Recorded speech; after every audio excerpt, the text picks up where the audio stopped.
هواپیما که برخاست و جنگنده ها را در مهرآباد دیدم، با خود گفتم اگر شاه روزی مخالف ما شود، این کشور برای ما خطرناک می شود و به این نتیجه رسیدم که ایران نباید قوی شود. این بخشی از خاطرات بنیامین نتانیاهو، نخست وزیر کنونی اسرائیل، درباره سفرش به ایران در دوران جوانیش مصادف با دهه 50 خورشیدی است که در کتابش به نام اسرائیل و جایگاهش بین ملت‌ها آورده است. در آن زمان او سابقه فرماندهی تیمی از نیروهای ویژه ارتش اسرائیل را داشت. ایران و اسرائیل به طور غیررسمی در طرح‌های مختلف اقتصادی و نظامی و اطلاعاتی مشارکت داشتند و رفت آمد پنهانی کارشناسان اقتصادی و افسران نظامی و اطلاعاتی اسرائیلی از جمله نتانیاهوی جوان به ایران چیز عجیبی نبود. اما این دیدگاه او درباره خطر توان نظامی ایران شاید در نگاه اول با توجه به روابط نزدیک و استراتژیکی که از دولت شاهنشاهی ایران و اسرائیل سراغ داریم عجیب به نظر برسد، اما نگاهی ژرف‌تر به دلایل شکلگیری و ادامه این روابط نکات پنهانی را آشکار می کند که معنای حرف نتانیاهو را روشن می سازد. برای این منظور ابتدا باید به سالهای نخستین تشکیل اسرائیل و موضع ایران درباره آن پرداخت. پس از جنگ جهانی دوم و متأثر از کشتار یهودیان در اروپا، سیل مهاجران یهودی از اقصا نقاط دنیا راهی فلسطین شد. گرچه روند مهاجرت یهودیان به فلسطین از 2-3 دهه قبلتر، یعنی از بعد فروپاشی امپراتوری عثمانی رو به افزایش بود، اما اکنون چنان روند سیل‌آسایی گرفته بود که تنش‌های خونین بین اعراب و مهاجرانی که در پی تأسیس کشوری خاص خود بودند را به نقطه انفجار رسانده بود. در این شرایط انگلستان که از زمان تجزیه عثمانی کنترل فلسطین را در اختیار داشت، در وضعیتی مستعصل تصمیم گرفت ساکنان فلسطین را با مشکلاتشان به حال خود گذاشته و نیروهایش را خارج کند و پیش از خروج تصمیم گیری در مورد وضعیت اعراب و یهودیان را به سازمان ملل محول کرد. سازمان ملل در سال 1947 کمیته متشکل از 11 کشور را که ایران تنها کشور مسلمان بین آنان بود برگزید تا در مورد چگونگی حل و فصل مناقشه تصمیم گیری نمایند. در این کمیته ایران یکی از 3 کشوری بود که در کنار هند و یوگسلاوی با تقسیم فلسطین بین یهودیان و مسلمانان مخالفت کرد و خواهان تشکیل دولتی واحد اما فدرال در فلسطین شد. اما رأی 8 کشور دیگر عضو کمیته دایر بر تقسیم فلسطین بود. جالب این که کشورهای عرب که خوشبینانه گمان می‌کردند تصمیم نهایی سازمان ملل به نفع آنها صادر خواهد شد، حتی با طرح پیشنهادی ایران برای یک فلسطین واحد اما فدرال نیز مخالفت کردند. اما بعداً که متوجه شدند نظر اکثریت اعضا با تقسیم فلسطین بین مسلمانان و یهودیان است، طرحی مشابه طرح ایران ارائه دادند. اما دیگر کار از کار گذشته بود. پس از اعلام نظر کمیته، ایران در جلسه رأیگیری مجمع عمومی سازمان ملل نیز بار دیگر علیه طرح تقسیم فلسطین رأی داد. مصطفی عدل نماینده وقت ایران در مجمع عمومی گفت اکثریت ساکنان فلسطین را اعراب تشکیل می‌دهند و اجرای هر تصمیمی در این سرزمین باید منوط به خواست اکثریت ساکنان آن باشد. هر طرحی که خلاف اراده اکثریت تحمیل و اجرا شود، زمینه بروز سالها کشمکش با ابعاد بین المللی را در خاورمیانه فراهم می کند. اما به هر روی با رأی اکثریت اعضا در مجمع عمومی طرح تقسیم فلسطین اجرایی شد و 55% آن سرزمین به یهودیان واگذار گردید. بر این اساس بلافاصله پس از خروج انگلیسی‌ها دولت اسرائیل اعلام موجودیت کرد و در سال 1948 از سازمان ملل درخواست عضویت نمود. ایران این بار نیز در کنار کشورهای عربی ایستاد و به عضویت اسرائیل در سازمان ملل متحد رأی مخالف داد و این تنها باری است تاکنون که ایران با عضویت کشوری در سازمان ملل مخالفت کرده. در مجموع ایران 6 بار در رأیگیری‌های مختلف کمیته‌ها و مجمع عمومی سازمان ملل به تشکیل اسرائیل رأی منفی داده بود. این در حالی بود که ترکیه اولین کشور اسلامی شد که حتی پیش از عضویت اسرائیل در سازمان ملل موجودیت آن را به رسمیت شناخت. تأسیس کشور اسرائیل همچون دیگر کشورهای مسلمان منطقه در ایران نیز اعتراضات گسترده‌ای به پا کرد. در سطوح رسمی نیز نمایندگان مجلس شورای ملی خواهان اقداماتی علیه دولت تازه تأسیس اسرائیل شدند. سال بعد محمد رضا شاه جوان که در پی کسب پشتیبانی اقتصادی و سیاسی نظامی آمریکا به عنوان ابرقدرت نوظهور جهان از ایران به شدت آسیب دیده از وقایع جنگ جهانی دوم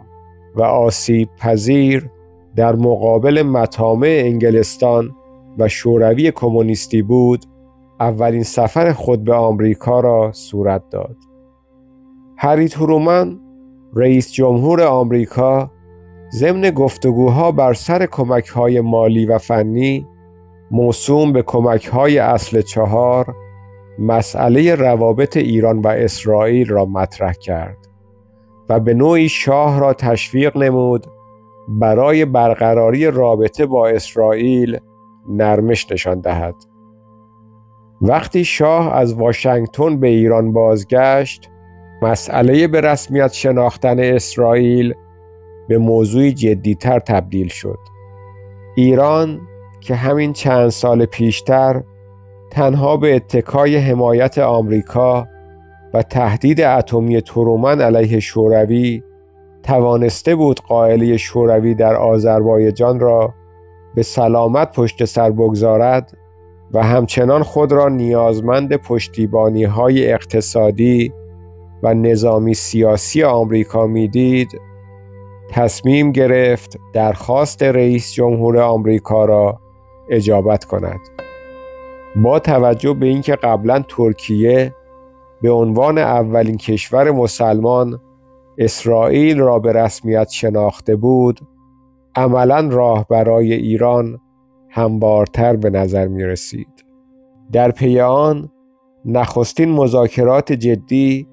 بین نمایندگان ایران و اسرائیل در سازمان ملل متحد صورت گرفت و در بدو امر دولت ایران یک نماینده کنسولی ویژه برای رسیدگی به وضعیت شهروندان ایرانی به اسرائیل فرستاد، چرا که هنگام تشکیل کشور اسرائیل علاوه بر تعدادی از یهودیان ایرانی، شماری مسلمان ایرانی نیز در فلسطین مشغول زندگی و کسب و کار بودند که در پی جنگ‌های اولیه اعراب و اسرائیل علاوه بر فلسطینیان و اتباع غیر یهودی دیگر کشورها، این ایرانیان مسلمان نیز از مناطق تصرف شده بیرون و آواره شده بودند. در پی درخواست نماینده اعزامی دولت ایران از نخست وزیر اسرائیل برای حل مشکل اتباع ایرانی، با اینکه اسرائیلی‌ها حتی به شهروندان اروپایی غیر یهودی که آواره شده بودند اجازه بازگشت به خاک اسرائیل ندادند،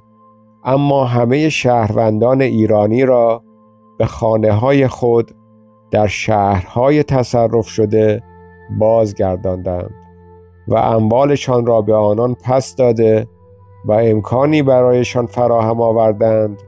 که به کسب و کار خود ادامه دهند. اسرائیل نیز درخواست کرد که در مقابل نماینده ویژه‌ای به تهران بفرستد، اما دولت ایران نپذیرفت. نهایتاً در اسفند 1328، یعنی 1.5 سال پس از تشکیل کشور اسرائیل، ایران موجودیت آن کشور را به صورت دوفاکتو یا غیر رسمی پذیرفت. اقدام دولت ایران در شناسایی دوفاکتوی اسرائیل هم در داخل ایران و هم در افکار عمومی کشورهای عربی اعتراضاتی برانگیخت، اما بحران دامنه‌داری پدید نیاورد. چندی بعد دکتر محمد مصدق از طرف روحانیون به خصوص سید ابوالقاسم کاشانی تحت فشار قرار گرفت تا روابط با اسرائیل را قطع کند.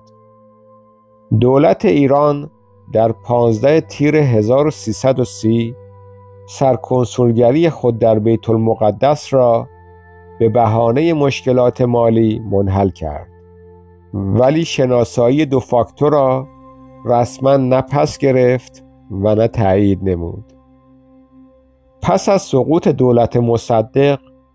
تا چندی روابط ایران و اسرائیل تغییر خاصی نکرد و اگرچه شناسایی دوفاکتوی آن پابرجا بود، اما سرکنسولگری ایران در بیت المقدس بازگشایی نشد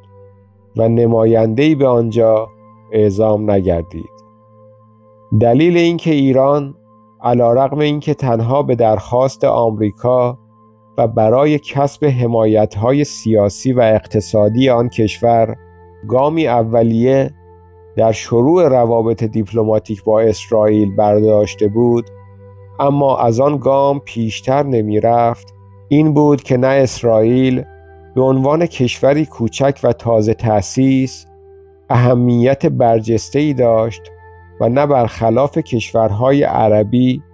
از مزیت وسعت و جمعیت بسیار بیشتر و مجاورت و همسایگی با مرزهای ایران برخوردار بود و گسترش روابط با آن به خدشه‌دار کردن روابط با همسایگان عرب نمی‌ارزید. اسرائیل از همان بدو پیدایش در سیاست خارجیش سیاستی موسوم به دکترین پیرامون را در پیش گرفته بود که مبتنی بر گسترش و تحکیم روابط اسرائیل با کشورهای مهم غیر عرب در حلقه دوم همسایگانش از جمله ایران، ترکیه و اتیوپی بود، تا بدین شکل با کشورهای عرب که حلقه اول همسایگانش را تشکیل می‌دادند و همگی با آن دشمن بودند به موازنه دست پیدا کند. اما ایران اگرچه مناسباتش با اعراب هیچگاه مبتنی بر اعتماد کامل نبود، اما از سطحی از روابط مناسب به خصوص با دو بال اصلی جهان عرب، یعنی پادشاهی‌های مصر و عراق برخوردار بود تا در سیاست خارجیش جایگاهی بسیار بیش از اسرائیل برای آنان قائل شود. اما به تدریج طوفانی از وقایع نامنتظره میدان بازی را برای ایران و اسرائیل دگرگون کرد. احساسات عمومی جهان عرب از تأسیس یک کشور یهودی در قلب دنیای عرب و شکست اعراب در جنگ‌های دور اول با اسرائیل جریحه دار شده بود و افکار عمومی جهان عرب و بسیاری از افسران ارتش‌های عربی از این مسئله احساس تحقیر کرده و حکومت‌های غالباً پادشاهیشان را مقصر می‌دانستند. هر دوی پادشاهی‌های مصر و عراق که نقطه اتکای مناسبات ایران با جهان عرب بودند، آماج اولیه این طوفان شدند. در مصر جمال عبدالناصر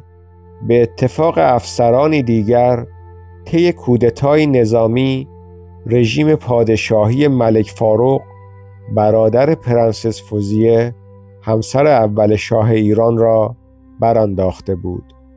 و بنیان یک حکومت غرب ستیز با آرمانهای پان عربیستی را بنا گذاشته بود. الحمدلله الذي حقق آمال الشعب السوري وشعب مصر ووحد بين قلوبهم ووحد بين دولتهم. الحمد لله فبعونه وبعونه قامت اليوم الجمهورية العربية المتحدة.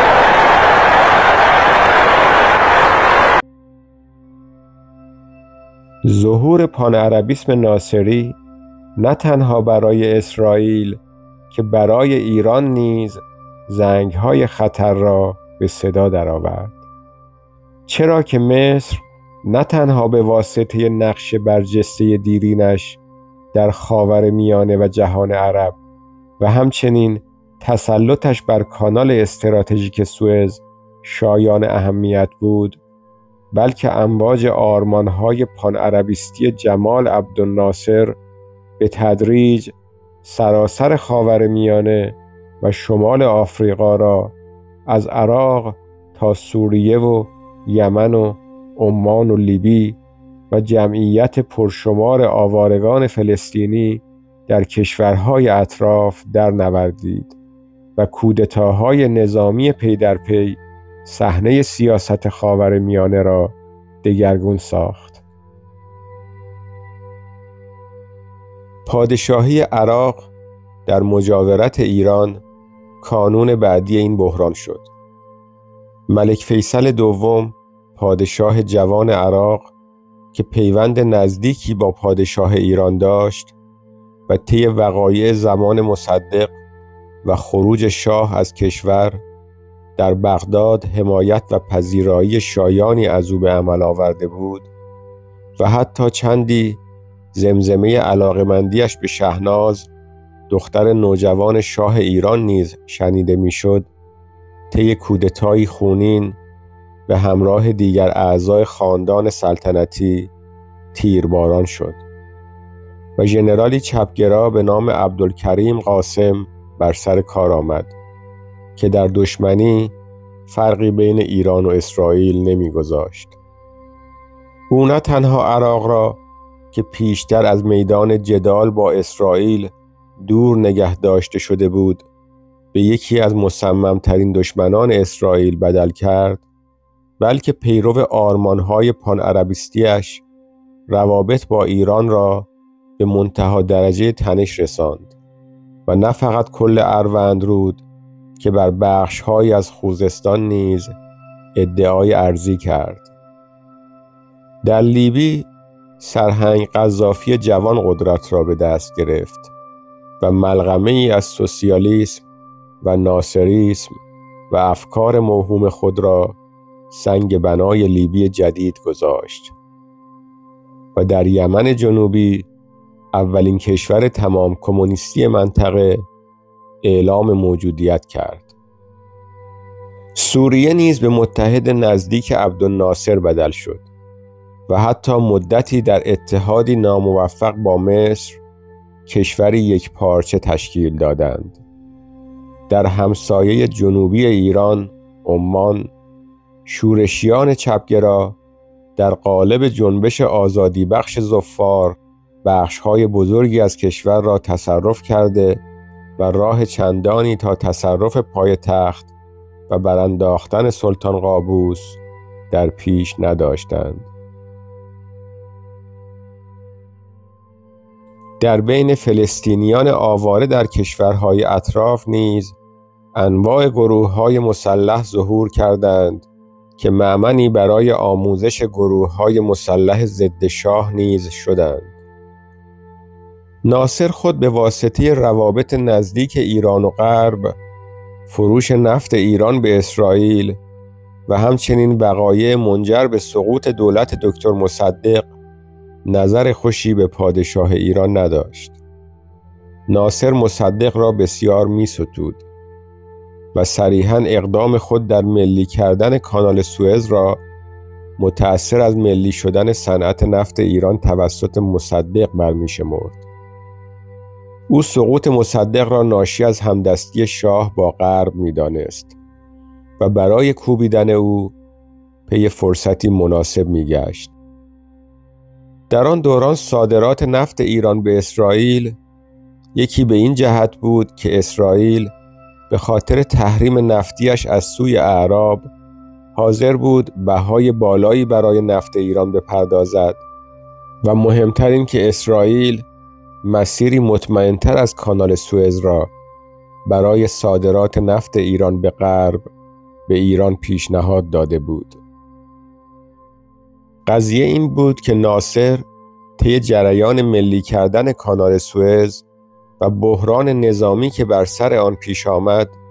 این کانال ارتباطی مهم را با غرق کردن چند کشتی در مسیر آن بسته بود و بعد از گشایش آن نیز هر زمان احتمال آن می رفت تردد کشتی‌های کشورهای غیر مطلوب خود از جمله ایران را منع کند. این بود که ایران که در پی راه مطمئن و باثباتی برای استمرار صادرات نفت خود به غرب بود، به تشویق اسرائیل به سرمایه‌گذاری در احداث خط لوله‌ای که بندر ایلات را در دریای سرخ به کناره مدیترانه متصل می‌کرد و بدین وسیله کانال سوئز را دور می‌زد علاقه‌مند شد. این مشارکت ایران در دور زدن کانال سوئز به خشم ناصر از شاه افزوده بود. در 1 مرداد 1339 یک اعلام نظر به ظاهر ساده شاه در یک مصاحبه خبری فرصت مناسبی برای کوبیدن شاه برای ناصر فراهم آورد. یک خبرنگار در کنفرانسی خبری از شاه پرسید آیا ایران اسرائیل را به رسمیت شناخته یا نه؟ محمد رضا شاه در پاسخ گفت شناسایی اسرائیل از طرف ایران سابقاً به طور دوفاکتو صورت گرفته بود و امر تازه‌ای نیست. منتها روی جریانات روز و شاید هم از لحاظ صرفه‌جویی چند سال پیش نماینده ما از اسرائیل احضار شده و هنوز هم به آنجا باز نگشته است. گرچه شاه گفته بود امر تازه‌ای اتفاق نیفتاده و به رسمیت شناختن اسرائیل همچون 10 سال گذشته همچنان دوفاکتو و غیر رسمی است و حتی گفته بود نماینده من از چند سال پیش دیگر به اسرائیل باز نگشته، اما روزنامه‌های معتبری مانند نیویورک تایمز این خبر را با تیتر به رسمیت شناخته شدن اسرائیل توسط ایران منتشر کردند. در این زمان خاورمیانه دیگر شباهتی به 10 سال پیش و دوران قبل از جنبش‌های چپگرای پان عربیستی نداشت. دنیای عرب در تب داغ ناصرگرایی می‌سوخت و حساسیت اعراب بر سر روابط ایران و اسرائیل بحرانی بزرگ پدیدار کرد. جمال عبدالناصر به سرعت به اظهارات شاه واکنش نشان داد و به بهانه اینکه ایران اسرائیل را به رسمیت شناخته، سفیر مصر را از تهران فراخواند. ایران هم چاره‌ای نداشت جز این که دست به اقدام متقابل بزند. ناصر سپس طی یک سخنرانی آتشین به مناسبت سالگرد انقلاب مصر شاه را به تندی نواخت و او را مزدور غرب و اسرائیل نامید که خود را به قیمت ناچیز به استعمار فروخته است. با فشار ناصر در روز 6 مرداد 1339، یعنی تنها 5 روز بعد از صحبت‌های شاه، اتحادیه کشورهای عرب بدون اینکه اشاره‌ای به ترکیه به عنوان اولین کشور اسلامی که اسرائیل را به رسمیت شناخته بود کند، اعلام کرد از آن پس ایران نیز مشمول همان تحریم‌هایی خواهد بود که پیشتر علیه اسرائیل وضع شده بود. این واقعه سران دیگر کشورهای مسلمان، به خصوص آنان که حکومت‌های پادشاهی غیر متمایل به ناصر داشتند را در به رسمیت شناختن اسرائیل محتاط کرد و اسرائیلی‌ها نیز اگرچه برای مدت‌ها درباره این واقعه به شکل علنی اظهار نظر نکردند، اما به خوبی فهمیدند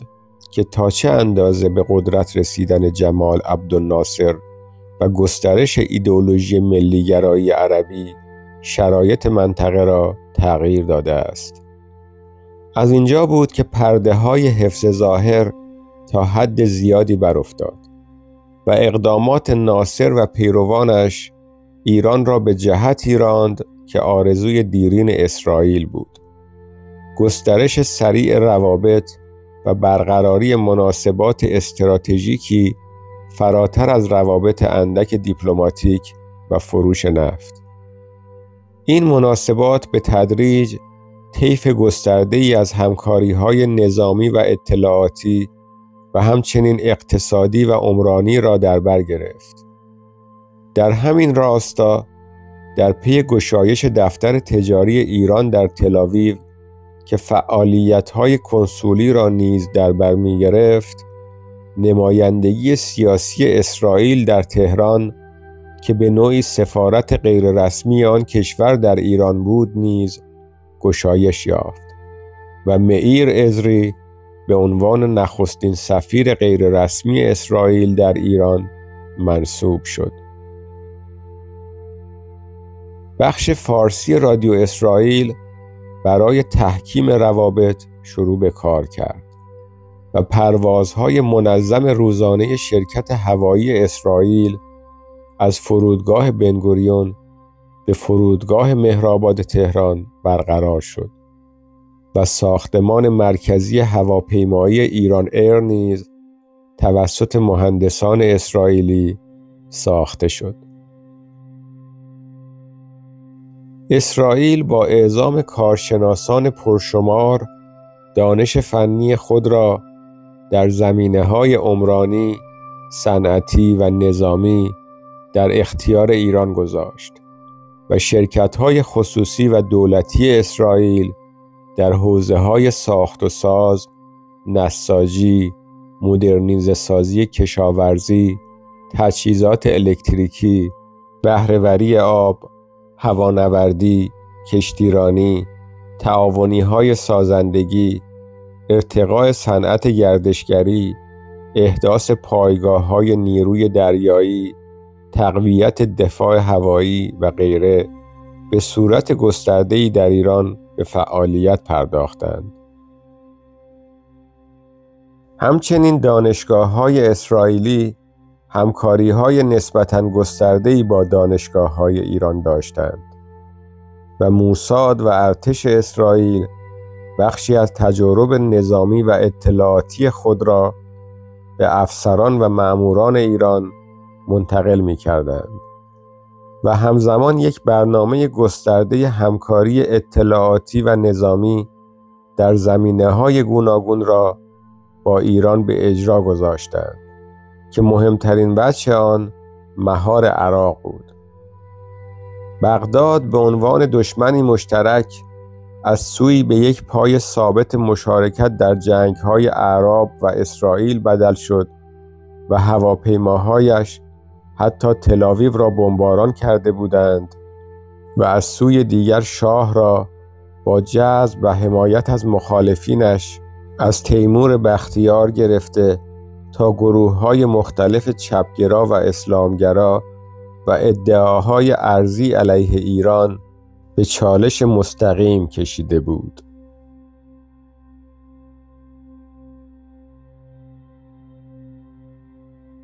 کردستان عراق میدان اصلی این همکاری مشترک بین ایران و اسرائیل برای تضعیف و مهار دولت و ارتش عراق شد و مخالفان کرد عراقی که از قبل نیز با حکومت مرکزی تنش داشتند آماج تجهیز و کمک‌های مالی و تسلیحاتی و اطلاعاتی ایران و اسرائیل قرار گرفتند و ارتش عراق را به کلی زمینگیر نمودند. همزمان ایران به سرپلی برای خروج مخفیانه یهودیان عراق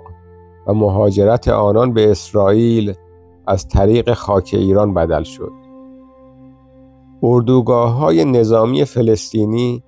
در کشورهای همجوار با اسرائیل نیز که به محلی برای آموزش و اعزام گروه‌های مسلح ضد شاه تبدیل شده بودند، هدفی دیگر برای این همکاری‌های اطلاعاتی بود. ایران از اسرائیل سلاح می‌خرید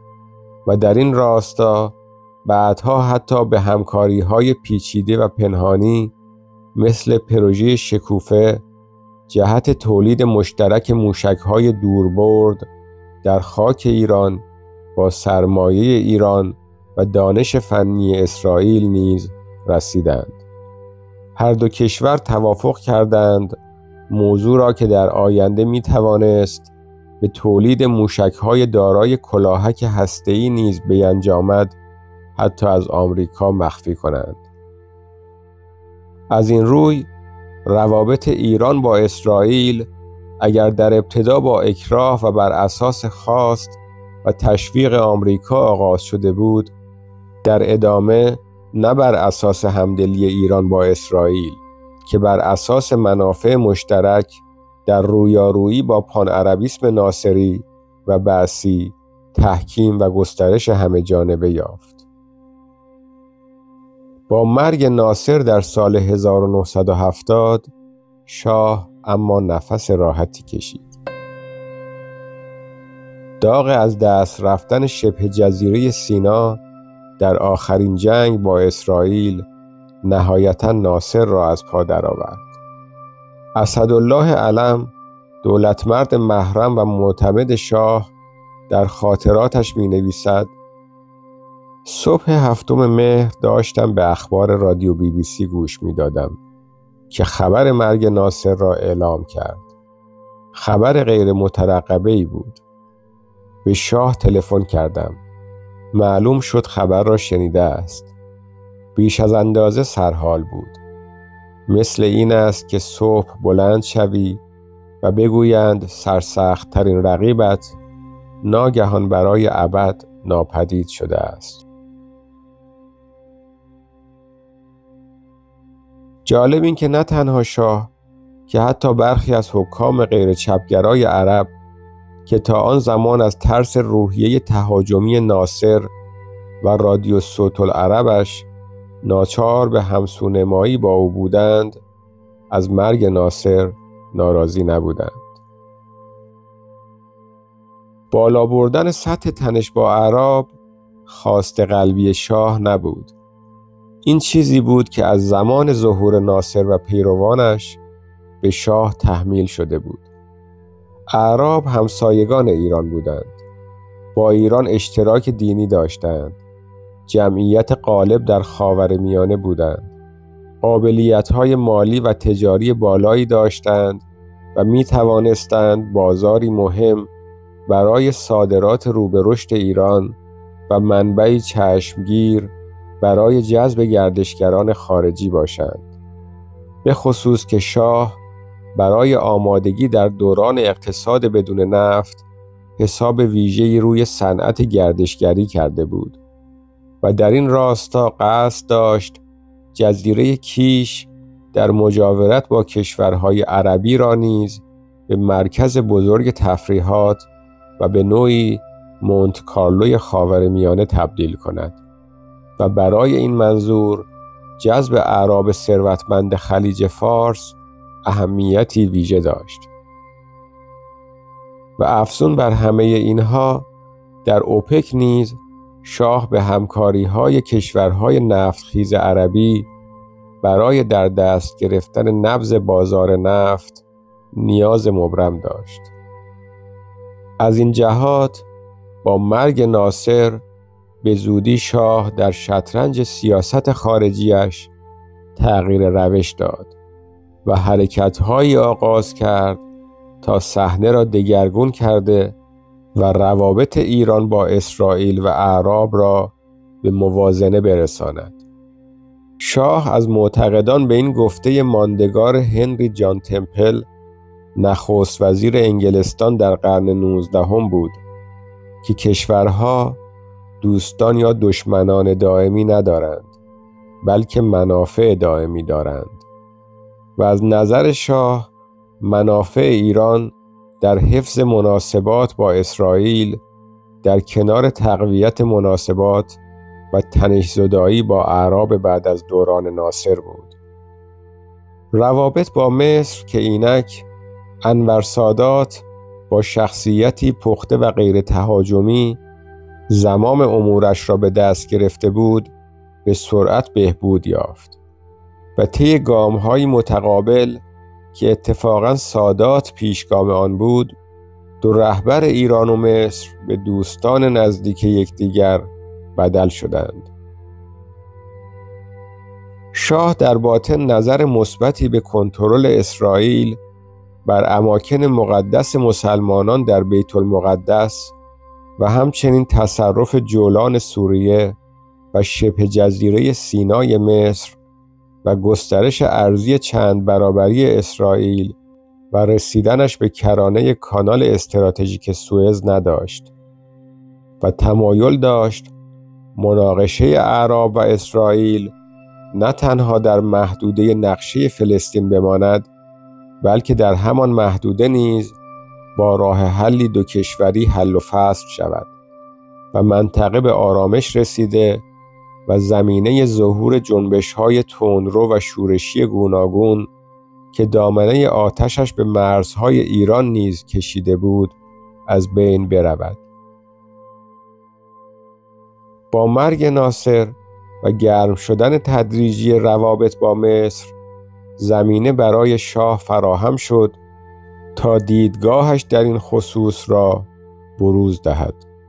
و در مواردی که توسعه تنش را از جانب اسرائیل می‌دانست، جانب اعراب را نیز بگیرد. او از اقدامات سادات برای بازپسگیری شبه جزیره سینا حمایت کرد و حتی در جریان جنگ 1973 و پیشروی‌های اولیه ارتش مصر در سینا پیام تبریکی برای سادات فرستاد. در مصاحبه‌ها کم کم جانب اعراب را بیشتر گرفت و حتی مساعدت‌های نظامی هم به آنان اعطا کرد تا هم افکار عمومی جهان عرب را نسبت به ایران تغییر دهد و هم به اسرائیل هشدار دهد نمی‌تواند بدون حل و فصل مسالمت‌آمیز مناقشه در جنگ نهایی با اعراب پیروز باشد. این بار وقتی مصر در شرایط جنگی کانال سوئز را بست، در سایه روابط خوب دو کشور، برخلاف 2 دهه قبل، نه تنها شاه دیگر احساس نگرانی نکرد، بلکه وقتی با شرایط اضطراری مصر برای تأمین نفت مورد نیاز خود مواجه شد، آن هم در حالی که برادران عرب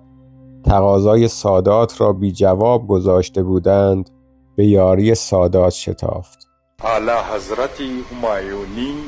شاهنشاه محمد رضا پهلوی اریامه، خواهر گرامی اعلی حضرت شهدانو فرح، خوش وقتم از اینکه بر دیگر از کشور برادر با تمدنی کهنسالی شما زیارت کنم و احساساتی محبت و برادری که ملت مصر نسبت به شما دارد همراهم ببرم. در سال 1353 ایران حتی به قطعنامه مجمع عمومی سازمان ملل که به موجب آن صهیونیسم از انواع نژاد پرستی شمرده شد رأی مثبت داد. معاون وزارت خارجه ایران در پاسخ به اعتراض اسرائیل به حمایت‌های ایران از اعراب گفته بود ما خواهان اسرائیلی نیرومند هستیم، اما به هر روی شما باید به پشت مرزهای پیش از جنگ 6 روزه بازگردید. شاه در شکل‌گیری پیمان صلح کمپ دیوید بین مصر و اسرائیل نیز نقش ویژه‌ای داشت. او از نفوذش در سادات که به گفته اطرافیانش شاه را الگوی سیاسی خود قرار داده بود استفاده کرد و او را تشویق کرد حتی به بهای اعلام صلح و به رسمیت شناختن اسرائیل شبه جزیره سینا را پس بگیرد تا ضمن کاستن از تنش‌ها در منطقه رو به انفجار خاورمیانه راه را بر از دست رفتن همیشگی این قسمت از خاک مصر همانند آنچه در مناطق متصرفه از سوریه رخ داد ببندد. افزون بر سادات، ملک حسین پادشاه اردن نیز به یکی از دوستان نزدیک شاه بدل شد که سفرهای متعددی به ایران داشت. پادشاه عمان نیز که درخواستهای کمکش در مقابل شورشیان چپگرای ظفار توسط برادران عرب بی پاسخ گذاشته شده بود و تنها با کمک ارتش ایران توانسته بود از آن مهلکه برهد، پادشاهیش را مدیون شاه و ارتش ایران می‌دانست و به متحد نزدیک ایران بدل شده بود. طرح مهار حزب بعث عراق در جنگ‌های کردستان نیز به ثمر نشسته بود و ارتش عراق کاملا فرسوده و زمینگیر شده بود. از این رو با میانجیگری بومدین رئیس جمهور الجزایر، عراق برای رفع تنش‌ها و اختلافات مرزی پای میز مذاکره و توافق بر سر اروندرود و عدم حمایت از گروه‌های مخالف ایران نشست. عراق هم از متحدان نزدیک شوروی در منطقه بود و هم در قبال اسرائیل هنوز رویکردی خصمانه داشت. از این رو آمریکا و اسرائیل از این توافق ناگهانی ایران و عراق و توقف همکاری‌ها در کردستان کاملاً غافلگیر و ناراضی بودند. حافظ اسد رهبر سوریه نیز در تهران مورد استقبال گرم قرار گرفته و درخواستش برای دریافت وام از ایران مورد قبول واقع شده بود. ملک حسن پادشاه مراکش از نزدیکترین روابط را با شاه داشت و حتی امام موسی صدر و یاسر عرفات نیز چند باری از ایران کمک‌های مالی دریافت کرده بودند که هم نشانه توجه ایران به سرنوشت شیعیان لبنان و فلسطینیان بود و هم تلاشی بود از سوی شاه تا آنان را از آموزش و تجهیز گروه‌های مسلح مخالف خود باز دارد. در این زمان در اوپک نیز شاه وجهه و جلوه‌ای برجسته و تأثیرگذار در بازار جهانی نفت یافته بود و جزایر سگانه که دارای موقعیتی استراتژیک در میانه خلیج فارس بودند نیز با ترکیبی از مذاکره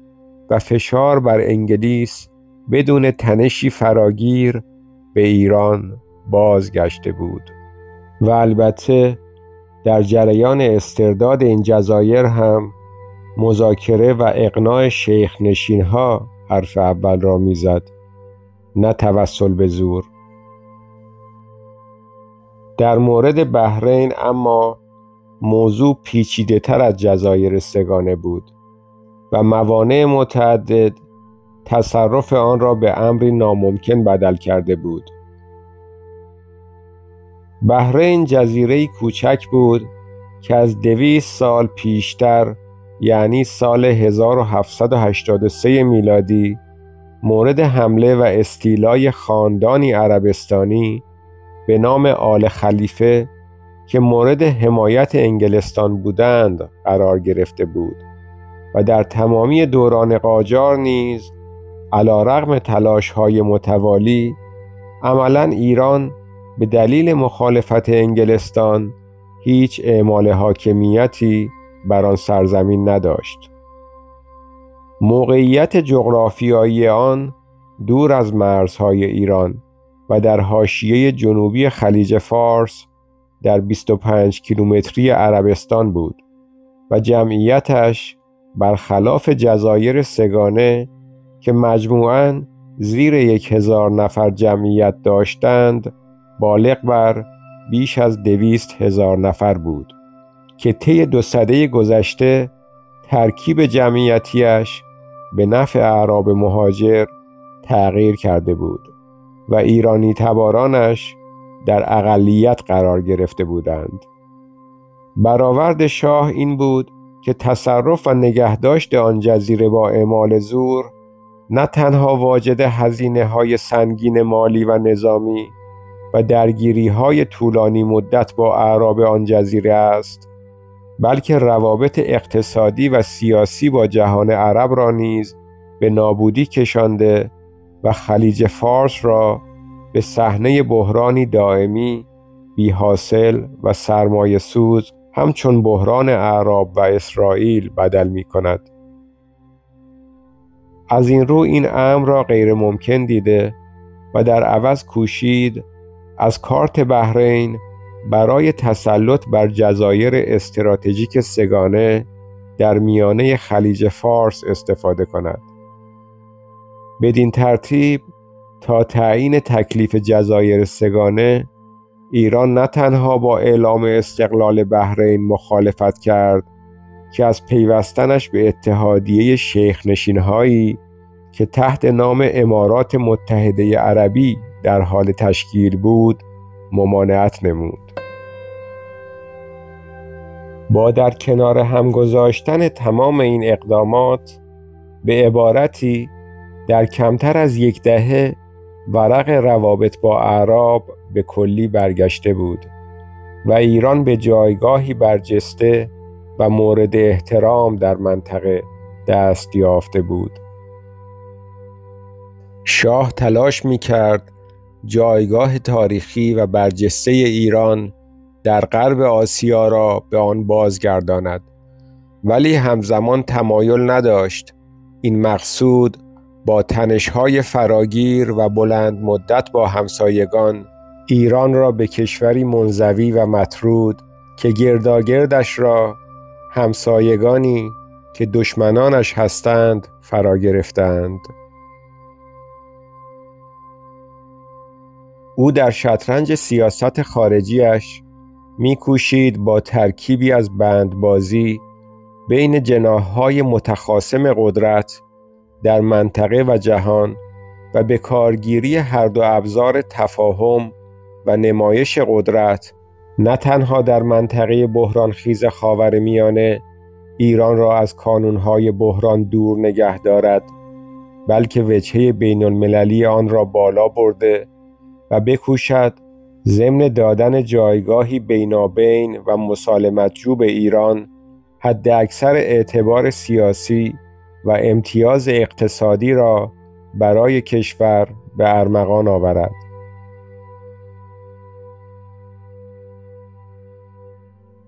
ایران به موازات روابط گسترده با آمریکا و کشورهای اروپای غربی،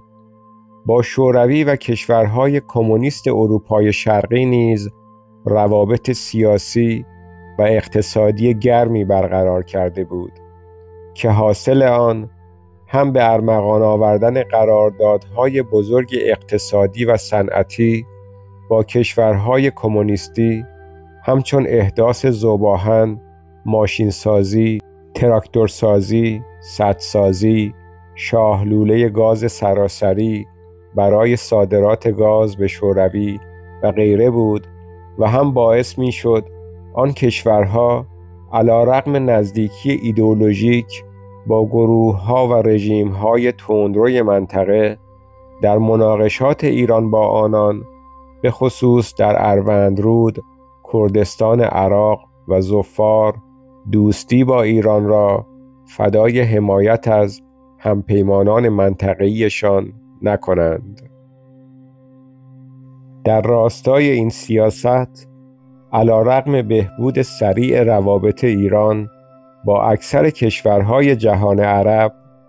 شاه قصد تخاصم و خدشه‌دار کردن روابط با اسرائیل را نیز نداشت. برای او همکاری‌های اطلاعاتی و نظامی و اقتصادی با اسرائیل همچنان واجد اهمیت فراوان بود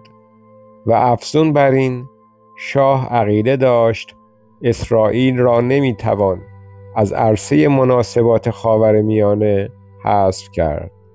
و چندین دهه تنش کشورهای عربی با اسرائیل جز از دست رفتن زمینهای بیشتر و توسعه ارضی اسرائیل از یک سو و از سوی دیگر آشوب و هرج و مرج طولانی مدت و دامنه‌دار در منطقه و ظهور گروه‌ها و رژیم‌های تندرو و باز شدن پای شوروی در خاورمیانه نتیجه‌ای در بر نداشته. از این رو حسن روابط با اسرائیل برقرار بود و دولتمردان اسرائیلی نیز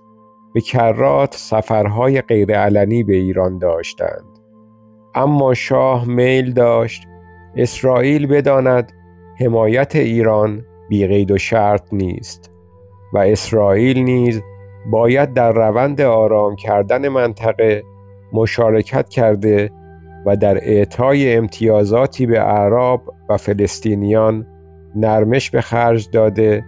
و تصمیمات سخت بگیرد. در چشم اسرائیل اما این رویکرد شاه در قبال اعراب پس از مرگ ناصر موجب شد درباره عمق روابط شاه با خود دچار تردید شود و اگرچه مناسبات نزدیک سیاسی و اقتصادی